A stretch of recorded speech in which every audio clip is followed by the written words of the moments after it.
So in this video, I'm going to show you how to use my updated script to place your SharePoint Web Parts into jQuery UI tabs. This is actually the fourth version of the script I've been doing. You guys keep asking for things and you keep nagging. I mean, you won't leave me alone about it. So I figure let's go in there and make some of your requested changes and see if we can make this a little bit better than it was before. So let's just dive in and get started, and I'll show you how to use the script. The script can be found at GitHub. There's a link in the description of this video to my blog URL that talks about it as well. And hopefully it won't be too hard for you guys to just plug it in and go. Before I get started, the script should work in SharePoint Online, classic pages, SharePoint 2016, SharePoint 2013, and I believe it'll work in SharePoint 2010. I haven't tested it, but all the pieces are there that it should. But if you find out it doesn't, let me know. And I'll make some fixes so that it does. All right, so here I am in my SharePoint site. What I've done is I've downloaded those source code files from GitHub that the link is to again in the blog. So you can see we have two files. We have a script that goes into our content editor web part, and then we have the main script that actually converts the web parts into tiles. So if I take these two files and I go into my SharePoint site, I'm going to go into my site assets library here in SharePoint.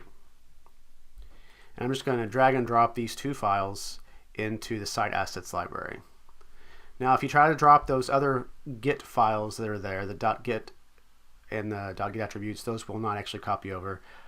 SharePoint won't allow that. So don't even bother trying to copy those files. So here are my two files.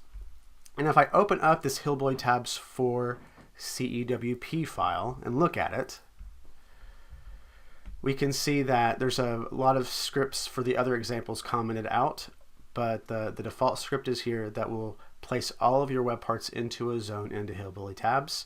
And then we've got the references that we need to load the different files. So if you're already loading jQuery on your page, you can remove this first line. If you're already loading jQuery UI on this page, you can delete these lines, right? So you don't want to keep loading the same utility scripts on your page over and over again. So if you've already got jQuery and jQuery UI, don't re-import those files again. So we now have this file in our site assets library, and now I can go to my site. I'm going to go into my site contents, and then I'm going to go into my site pages, and from here I'm going to do a new web part page, and I'll just call this page tabs, and we'll put that in site pages, and we'll create it. So here we have our blank web part page. The script also, it does work in wiki pages, but I get a more consistently good experience if I use web part pages. So I do recommend you use web part pages and not wiki pages. So to this page, we need to add our web parts that we want to place into tabs. So I'm going to add a few web parts. I'm going to add I have a list of cities here. Let's go ahead and add that. I also have a list of states, so let's add that as well. There you go.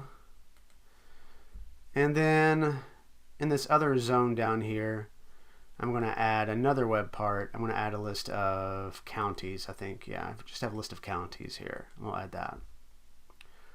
All right, so we just added web parts to the web part page in different zones. Now, if you want to get your web parts in a specific zone into tabs, all you have to do is edit your page, add a content editor web part to that page under media and content editor, and then you want to edit the content editor web part,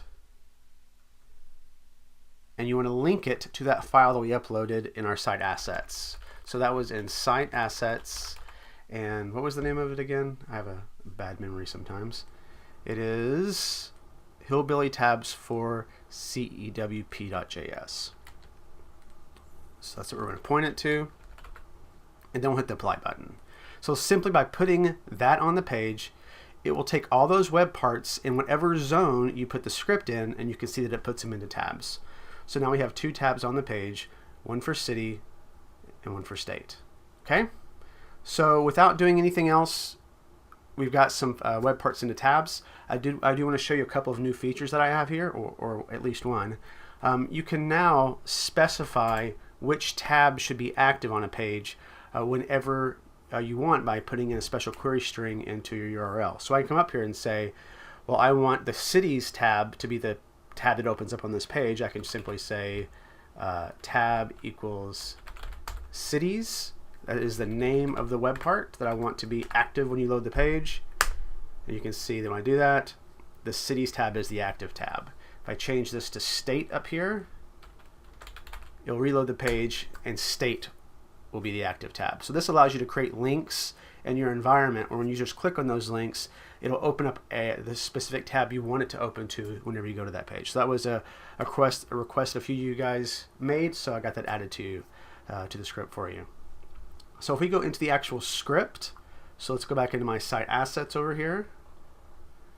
There's a few other options that you can use with this script to really change the way you work with those scripts.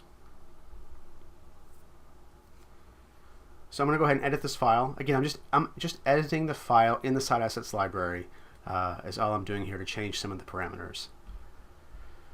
So by default, all I did was execute this HillbillyTabs function, and again, that just takes the web parts all in the same zone and puts them into tabs. Well, we have some other options we can do now. So I added the ability for you to come in here and specify something called default tab. So what do you want the default tab to be whenever the page loads? So maybe no matter who goes to this page, you want the default tab to be loaded to be a different tab, or to be a specific tab. So here I'm saying, after you call the HillbillyTabs function, that I want the default tab to be the cities tab. So by making this change, even though the state tab is currently active now, when I reload the page, the cities tab is the page that's now the default tab when the page opens.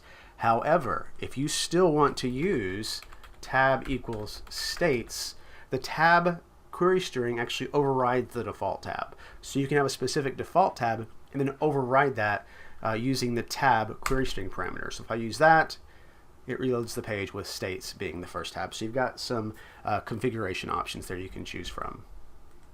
Another option we have is, historically in the script, you've had the ability to tell it to remember the tab you were on and just reload the page with that tab. That functionality is still there.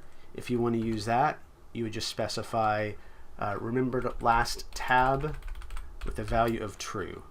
And what this will do again is it will, if someone was looking at a specific tab and they go back to that page a couple hours later, it's going to reload with the last tab they're actually looking at.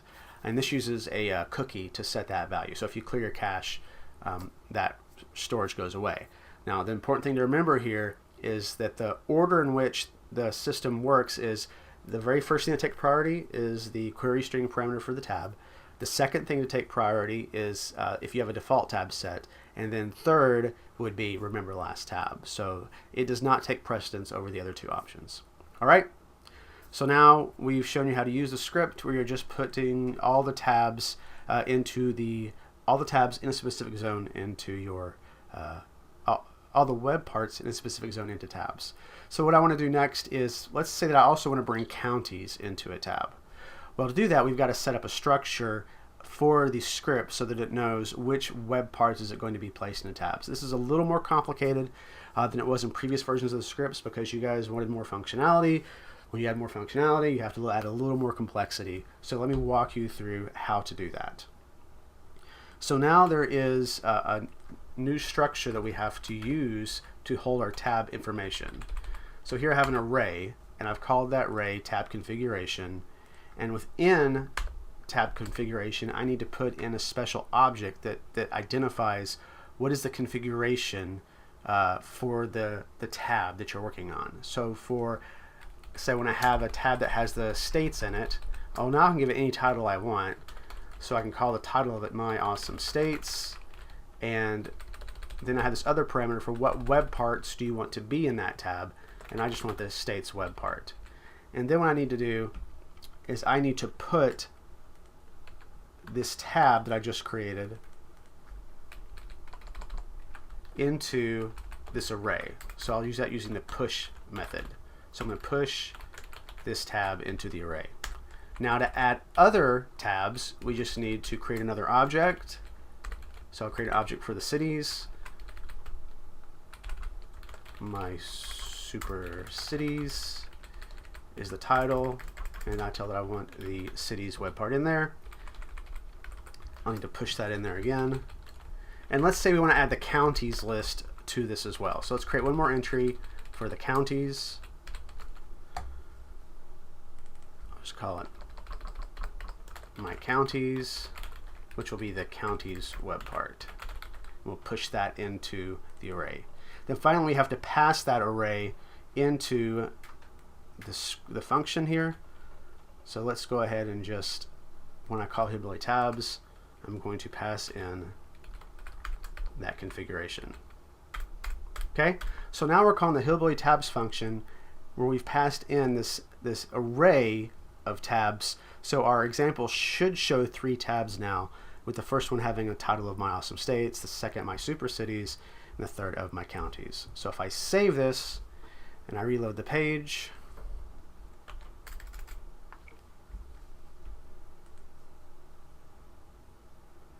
you can see that we have 3 web parts. You can see the cities did not go in there for some reason. So I want to look at my script and see what I did wrong and see what I typed in. But you can see here's the states, here's the counties, but the cities did not go into the tab. So this is the debugging portion of the video. I like to leave errors in there for you guys because I like you that much. So if we go back into my script and look at it, I spelled cities wrong. You see that? Because I spelled cities wrong, it couldn't find the web part to stick it into the tab. So now let's name cities correctly. Let's save it. And let's reload our page. Now we see my awesome states, my super cities, and my counties. Okay, does all that make sense? And our option to load the page with a specific title tab still works. So if I want to make the default tab the tab open to my super cities when the page loads, I can still put that URL in there of my super cities, if I can spell it properly again. And now when I reload the page, it loads with my super cities being the tab that's there. Okay, make sense? All right, so now what I want to do is I want to put multiple web parts into one of these tabs. So let's put the cities and the states into the same tab. So if you come back to the script, what I need to do then is for this first tab, let's put both the cities and states. Well, to this array here, we pass in multiple web parts. So I can say cities and states. So now if I change the title of this tab to my stuff, and my stuff has cities and states, then I can delete this tab that had just the cities. So what I've done now is I've created this structure for a tab where I've given it the title of the tab and then an array of the titles of the web parts that I want to be in that tab, which is cities and states. Push that object into my array, then I create the other tab for the counties and push that in there, and then I call this configuration, and that should put both the web parts into the same tab. So let's save that. Let's get rid of this query string here, reload the page, and now you see we have my stuff, and my stuff has both cities and states. Okay, does that make sense?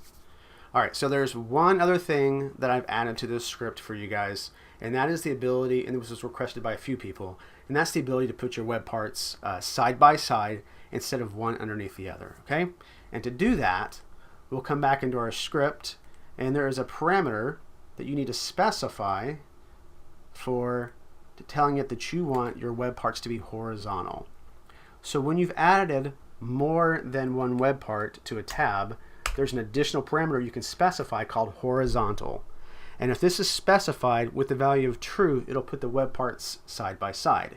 If you don't specify it at all, it'll default to one being underneath the other, or you could also set horizontal to false if you want to, and would put one underneath the other. I have to warn you, if you put too many web parts horizontally, you're going to scroll off the page and it's going to look bad, but hey, that's your problem, not mine. You guys made the request. I'm just kind of helping you with it. So set horizontal to true, save it, and now when I load the page again, we see that city and states is there, but they're side by side instead of one underneath the other. So you have that ability as well. The final thing I want to show you guys, this isn't a new feature, but it's the question I get asked the most, is what if I want to change the color of those tabs? And because we're using jQuery UI for the tabs, there's also a theme we can specify. So if we go back and look at that script, you can see that I'm referencing a CSS file here called start. And this is the name of a jQuery UI CSS file. If we go to the jQuery UI website, there is a link up here for themes. And jQuery UI has a bunch of themes by default. If you go to their gallery, you can see all the different themes they have here. So here's Blitzer. So Blitzer's got red in there. If I wanted to use Blitzer into my tabs, I would just have to go into the script and tell it that I wanted to use, instead of start, I wanted to use Blitzer, and save it. So when I reload the page, it will change the style of that to be the red tabs or those Blitzer tabs, okay? Now, if one of these themes don't work for you, you can also click on this roll your own button and specify the exact colors you want. If you have those really anal marketing people who have to have, you know, the exact shade of color, you can actually create your own theme of your own colors, download those CSS files, and then just change your script to point to wherever those CSS files are stored, okay? That's pretty much all there is to it. Let me know if you have any issues, and I will see what I can do to address them, and I hope it meets your needs. Thanks a lot.